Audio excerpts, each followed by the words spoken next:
be a crease in the skin that I added or something. But I knew the ring was gonna be red, the shirt was gonna be green, and it was gonna be in that format. Like to me, planning is very important for anything you do, and if you want something to convey a message, then you have to plan out what it's going to look like. And if some little parts of it are different, then that's the way it was meant to be. That's how it is. So, but like there's, I guess for different forms of like what a piece is, to me, there's no excuse for not knowing where it's going. Okay, Carly?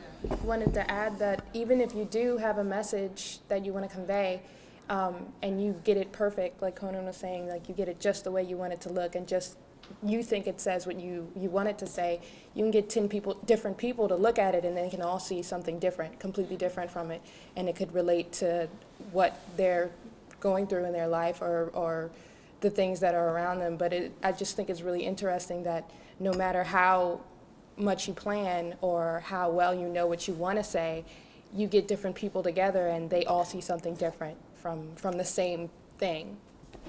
Sarah? Yeah, I think it's interesting what just came up with what Conan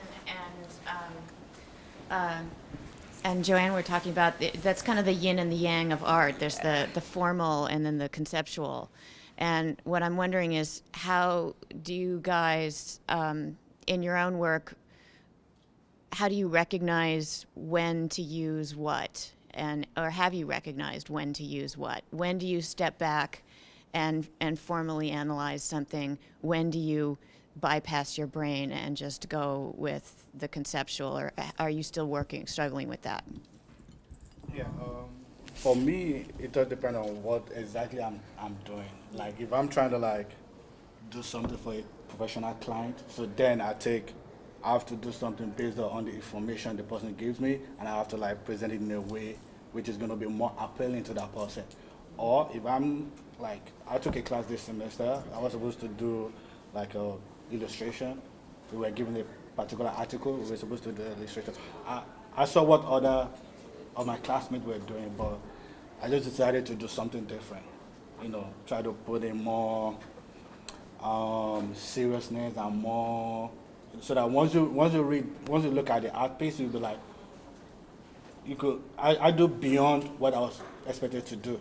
So then you could a lot of people will be able to understand, okay, you're doing this and you're also looking forward to what you're doing. It all depends on who you're doing something for, either for a client or for a class or for yourself. So it all depends.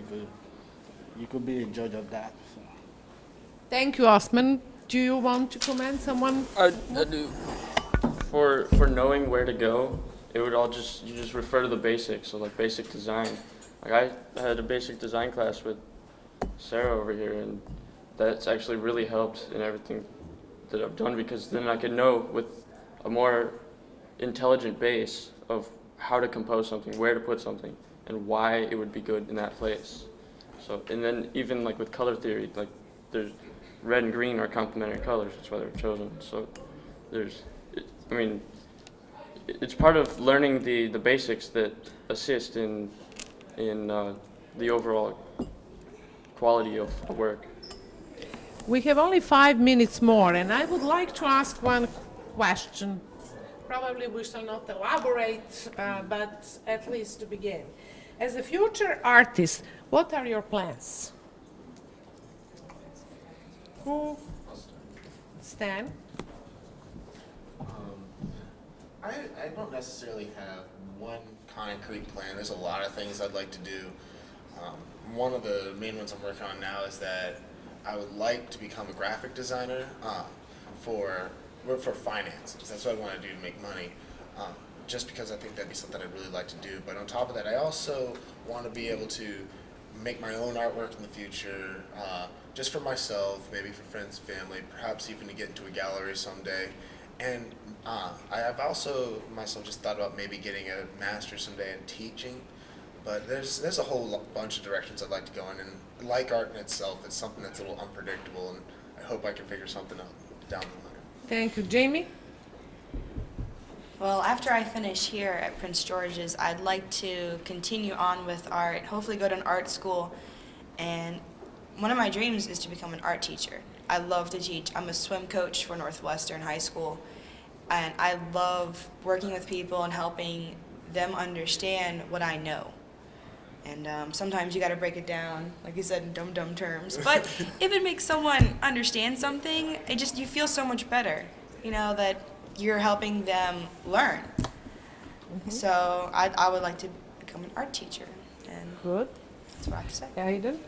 It's actually what I'm working towards also, but I want to focus on secondary school, which high school art teacher, because the arts are leaving our high schools, and it really concerned me when I was in high school, so I really want to try and help fix that. Become a high school art activist or something, but, while I teach. I know it's a meager salary, but it also will provide the lifestyle I desire. Getting home before my kids will get off of school, and I'll be able to have dinner for the husband, that's what I'm working towards. Okay, Joanne? I'm thinking of proceeding into animation, although I really, really want to finish about 4 or 5 more sculptures before going into animation, because they just bug me, and I want to finish them or they're going to bug me. Yeah. And then finish animation. So, yeah. Good. Austin? Yeah. Basically, at the end of the day, I want to be a graphic artist and also probably set up my own business, which I'm already setting up my business already. Also, I would like to extend what I know to so many people also in what I do. So. Carly? I'm also really interested in animation, although taking commercial art and graphic design classes, I'm getting really interested in graphic design as well. But I just love how certain cartoons and movies, like, all the Disney movies, really stay with you as you grow up and really affect the way that you look at the world and how you can relate to other people, because so many people have seen, all the Disney movies, and it really kind of defines certain generations or certain age groups, and you can relate to other people just off of that. Thank you. Colin? I'm interested in animation as well, and as far as animation goes, I have a feeling, it's a skill-based kind of profession. So if I could build a really cool portfolio and ultimately get a job without going to a really expensive school, then that's what I'll do.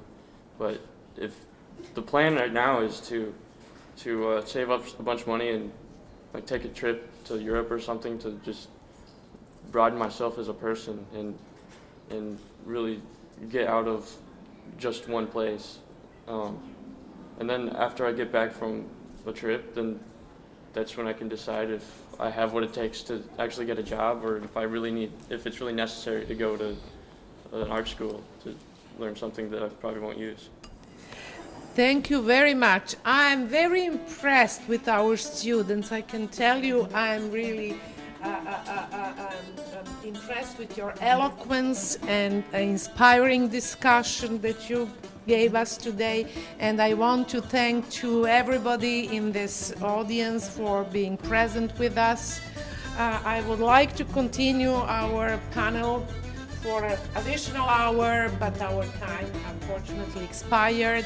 See you next semester in our next panel discussion. And thank you very much. Thank you. Thank you very much.